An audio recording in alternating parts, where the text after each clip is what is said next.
Саламатсыздарбы? Эгерде Ачык Акыйкат каналында биринчи жолу болсоңуз, каналга катталып, мага жакты деген белгини басып, ой пикири калтырууну унутпаңыз. Чымындай жанды чыркыраткан чындык биз менен. Assalamu alaikum урматтуу мекендештер. Кайрадан мен Давлет Жантаев. Кече күнү жакшы бир видео кайрылуу жасадык элек. Көптөгөн элдер комментарий жазыптыр, жакшы ойлорун жазыптыр. Көп адамдар бөлүшүптүр. Бардыгына чоң рахмат бизди колдогон үчүн. Айтат үчүн нерсе, урматтуу мекендештер, чоң азат кыймылы жакшы бир идеяны көтөрүп чыгышты. Эгер биз баарыбыз ушул идеяны колдосок, Кудай буйрса бул идея ишке ашат. Азыртадан эле ишке аша баштады акырындан. Көптөгөн депутаттар азыртадан эле коргоно баштады. Алардын бири бул Тазабек Экрамов. Жаңы эле көрүп бүттүм сүйлөгөнүн. Айтып атат, Сыймык Жапыкеевдин мээсин текшериш керек деп. Мээсин текшерткенде силердин мээ текшерген больница салып берип койдуңар эле Кыргызстанга. Ушунчалык эле мээңер кыйын иштесе, ушунчалык эле акылдуу болсоңор, 120 биригип бир мээ текшерген больница салып койгулачы. Баарыбыз текшерилип алалы. Тазабек Экрамовду билесиңер, баарыңар. Депутат, отличник образования. Туурабы? Канча жолу сессиядан жаңылды, өзү айткандай. Атилла промахнулся болупчу. Эми бирөөнүн кемчилигин айтып, шылмыңдап эле болду, алардан төмөн түшүп. Бирок айтчу нерсе, бир мугалим отличник образования болуш үчүн эмне деген эмгектерди кылат. 40 жыл мугалим болуп иштеп, отличник образования болбой жүргөндөр бар. А силер болсо 1 жылга жетпей физрук болуп алып, отличник образования болуп алдыңыз. Мына урматтуу бекендештер, олигархтардын дагы бир элге болгон пайдасы. Акча менен баарын сатып алып атып, кыргыз элинин баалуулуктарынын баркын кетиришти. Илгери союз убагында отличник образования болуш үчүн мугалим эмне деген эмгектерди кылчу эле. Азыр каралачы, акчага сатып алышты. Мына отличник образованиянын баркын кетиришти. Акчага КМС, мастер спорту сатып алып атып, спорттун баркын кетиришти. Акчага депутаттык мандатын сатып алып атып, депутаттардын да баркын кетиришти. Мына азыркы чакырылыштын депутаттары силер эң начар чакырылышсыңар. Эң төмөн, билим деңгээли эң төмөн депутаттар силерсиңер. Анан да бирөөнүн мээсин текшериш керек дейт. Эки сөздү кошо албайсыңар. Эки сөз эмес, даже бир сөздү кошуп сүйлөй албайсыңар. Анан бирөөнүн мээсин текшериш керек дейсиңер да. Кайрат элем, урматтуу депутаттар. Бирөөнүн мээсин текшергенден мурда өзүңөр мээңерди текшергиле. Мына ушинтип депутат парламентине баркын кетирдиңер. Ай сайын премьер-министр алмаштырып атып, премьер-министрин да баркын кетирдиңер. Илгери премьер-министр экинчи лицо болчу. Президент жок болсо премьер-министр башкарып, баары аныкчу. Азыр премьер-министр жөн эле ончугуй болуп калды силерге. Орустар айткандай, козел отпущения болуп калды. Президент, депутаттар өзүнүн оюндарын кылышат, өзүнүн иштерин кылышат, коррупционный схемаларын кылышат.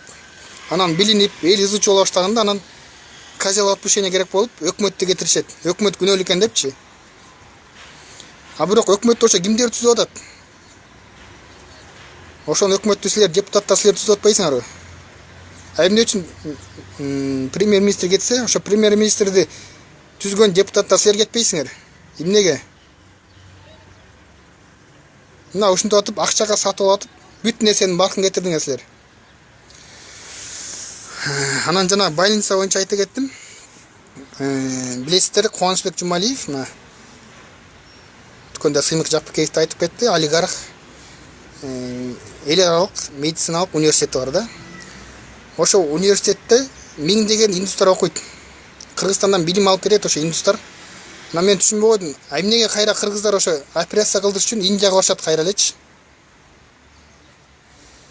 Эгер ушунчалык эле эл үчүн күйгөн депутат болсоңор, урматтуу Кубанычбек Жумалиев, ошо университеттин жанына, билебиз, анын территориясы чоң, илгерки завод болчу. Акаевдин убагында приватизация кылып алып койгонсуңар. Больница салып койгула, операция кыла турган. Кыргызстандыктар чет өлкөгө кетпесин операция жасатканы. мына карантин деп коюп, коронавирус деп коюп, самолеттер учпай калып, канча деген адамдар операция боло албай өлүп калышты жакынкы арада эле. Эгер ушунчалык эле эл үчүн күйгөн болсоңор, ошондой кылып больница салып коюңуз. Мен сизге айтпай элем бекер операция кыла депчи. Акчасына кылгыла. Бирок арзаныраак кылгыла. Сизге да пайда болсун, элге да жакшы болсун. Анан биздин могу бийликтегилер түшүнбөй койдум да, өзүлөрү эч нерсе кылышпайт. Анан бизден только талап эле кылышат да. Мисалы үчүн мына биздин мэрибиз бар, Курман ыраазы болсун деген Азиз Суракматов. Бүгүн айтыптыр, элдер маскачан жүрүшсүн. Эгер маскасы жок жүрсө 5000 сом штраф салынат депчи. Силердин ставкага эмне 5000 сомдон ылдый түшпөйбү? Түкүрсө 5000 сом штраф, маскасы жок жүрсө 5000 сом штраф. Биринчи шарт түзүп бериле да, маска менен камсыз кылып бериле, анан штрафтарыңар киргизгиле. Мисалы үчүн Турцияда ар бир үйгө үймө-үй кыдырып маска таратышат. Бекер. Мамлекет. Аптекада бекер берилет. Силердин аптекарда бекер эмес, акчага сатып алайын десе дагы жок болуп атпайбы маска? Силер ошону биринчи камсыз кылгыла. Силерди бекер тараткыла деп элем. Ошо акча сатып алыш үчүн сатыкка коюлган маскалар менен камсыз кылгыла. Элдер сатып алып таксын. Эл силерден бекер маска күтпөй эле. Анан ошонун баарын камсыз кылып туруп, анан штрафтар киргизиле да. Штраф салыш керек, налог киргизиш керек деген эле кыйынсыңар. А бирок элге шарт түзүп бергенге бирөөңөр да жоксуңар. Азыр элде маска эмес, нан алганга акчасы жок болуп атат. Ошону ойлогула, урматтуу Азиз Суракматов. Бишкектин тегерегинде канча деген жакыр эл бар. Ошолорго жардам бергиле. 5000 сом штраф салайын деп кыйын болбойчу. Бардык бийлик бутактарына кайрылат элем, урматтуу мекендештер. Урматтуу бийликтегилер, урматтуу президент, премьер-министр, өкмөт, элди ойлогула. Элди кантип жеш керек, элден кантип акча чогулуш керек дегенди ойлобой, элге кантип жардам бериш керек, элдин жашоо шартын кантип оңдойбуз деп ошолорду ойлонгула. Урматтуу кыргызстандыктар, мен кайдан чыкты деп эле көрүнгөн жерден ойлоп атасыңар да. Мен жанагы Сыймык Жапикеев инибиз айтып чыккандан кийин жанагы Жумалиев именно ошолор кылган. Ушу Кыргызстандан разбалынуучулар, банкротко алып келген именно ошолор. Мен ойлоп жүрчүмүн, ушу Жумалиев качып жүрөт бир жакта депчи. Оказывается, билинбей эле парламентте турган турбайбы? Мен парламентти постоянно көрүп, анан ким эмне сөз айтып атканын баарын анализ жүргүзүп баа берчимин да, ушу Жумалиевди көрбөптүрмүн. Анан баарыңар критиковать эте баштаганда, анан мен деле ичим күйүп, анан жана талкалаган жерлерди көргөзүп койдум.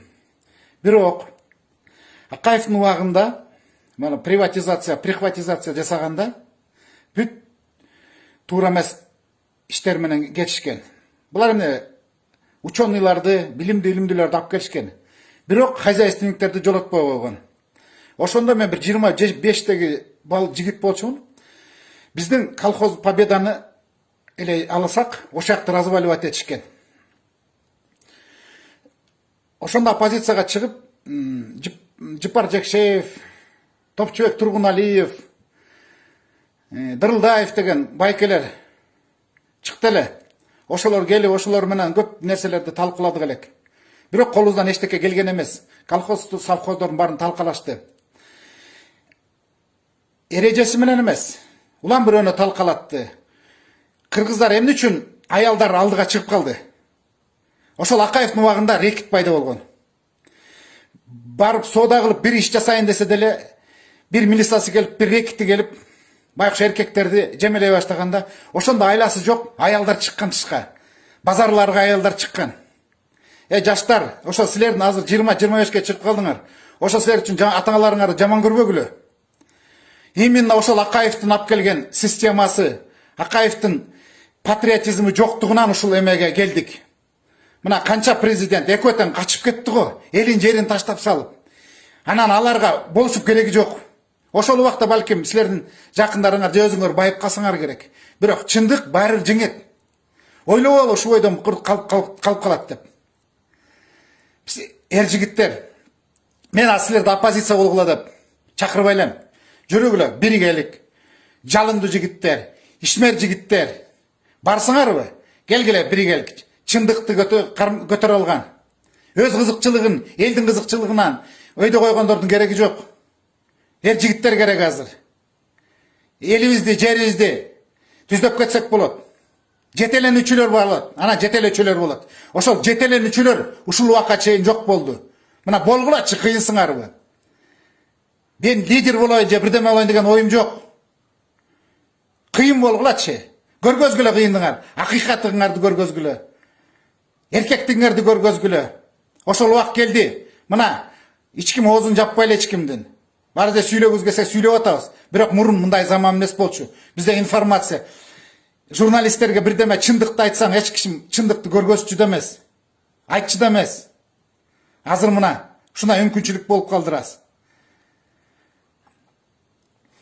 Жин келет да ушунун баарын оказывается Акаевдин убагындагылар дагы эле ушул убакка чейин келип эле былык кылып отурушкан турбайбы?